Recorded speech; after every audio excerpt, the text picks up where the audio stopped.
संस्थापकाय च धर्मस्य सर्वधर्मस्वरूपिणे अवतारवरिष्ठाय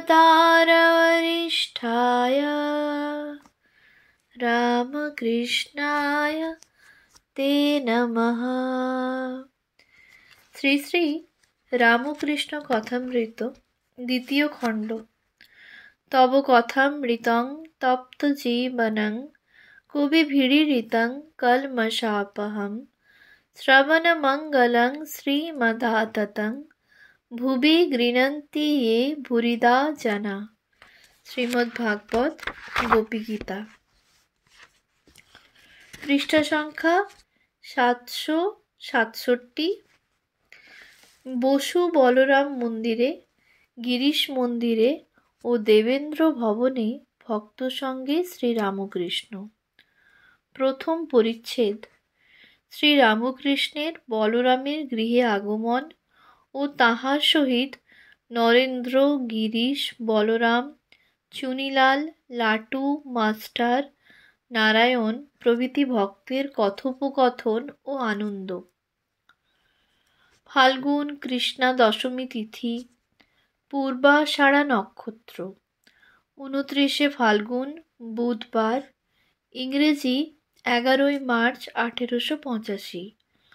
আজ আন্দাজ বেলা 10টার সময় শ্রীরামকৃষ্ণ দক্ষিণেশ্বর হইতে আসিয়া ভক্তগৃহে বসু বলরাম মন্দিরে শ্রী শ্রী জগন্নাথের প্রসাদ পাইয়াছেন, সঙ্গে লাটু প্রভৃতি ভক্ত। ধন্য বলরাম, তোমারই আলোয় আজ ঠাকুরের প্রধান কর্মক্ষেত্র হইয়াছে। কত নূতন নূতন ভক্তকে আকর্ষণ করিয়া প্রেমডোরে বাঁধিলেন, ভক্ত সঙ্গে কত নাচিলেন, গাইলেন, যেন শ্রীগৌরাঙ্গ শ্রীবাস মন্দিরে প্রেমের হাট বসাচ্ছেন।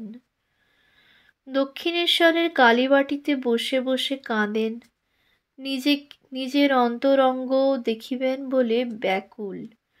রাত্রে ঘুম নাই। মাকে বলেন, মা, ওর বড় ভক্তি, ওকে টেনে নাও। মা, ওকে এখানে এনে দাও। যদি সে না আসতে পারে তাহলে মা আমায় সেখানে লয়ে যাও, আমি দেখে আসি। তাই বলরামের বাড়ি ছুটে ছুটে আসেন। লোকের কাছে কেবল বলেন, বলরামের জগন্নাথের সেবা আছে, খুব শুদ্ধ অন্ন।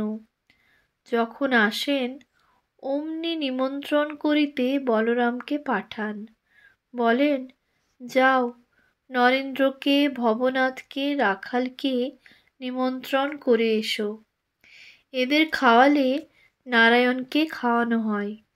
এরা সামান্য নয়, এরা ঈশ্বরাংশে জন্মেছে। এদের খাওয়ালে তোমার খুব ভালো হবে।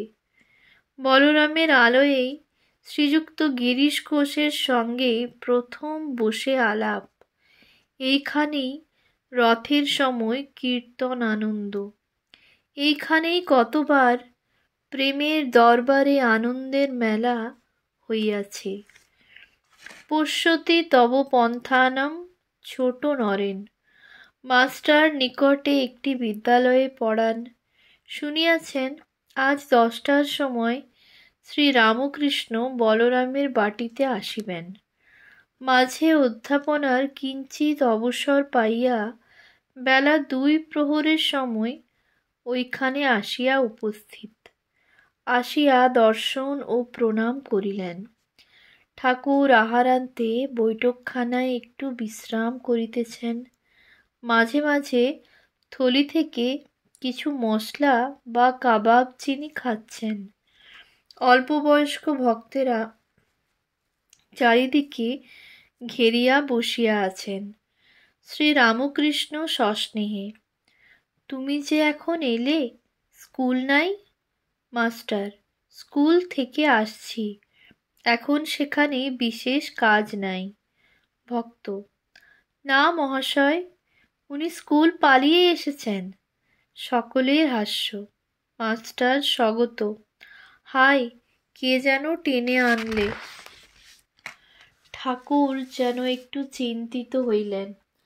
পরে মাস্টারকে কাছে বসাইয়া কত কথা কহিতে লাগিলেন, আর বলিলেন, আমার গামছাটা নিংড়ে দাও তো গা, আর জামাটা শুকোতে দাও, আর পাটা একটু কামড়াচ্ছে, একটু হাত বুলিয়ে দিতে পারো।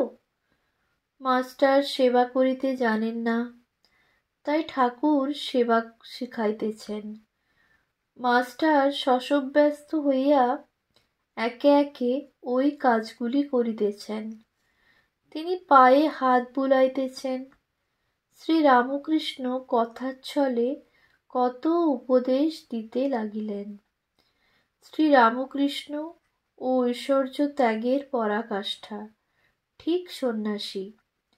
শ্রীরামকৃষ্ণ মাস্টারের প্রতি, হ্যাঁ গা, এটা আমার কদিন ধরে হচ্ছে, কেন বলো দেখি?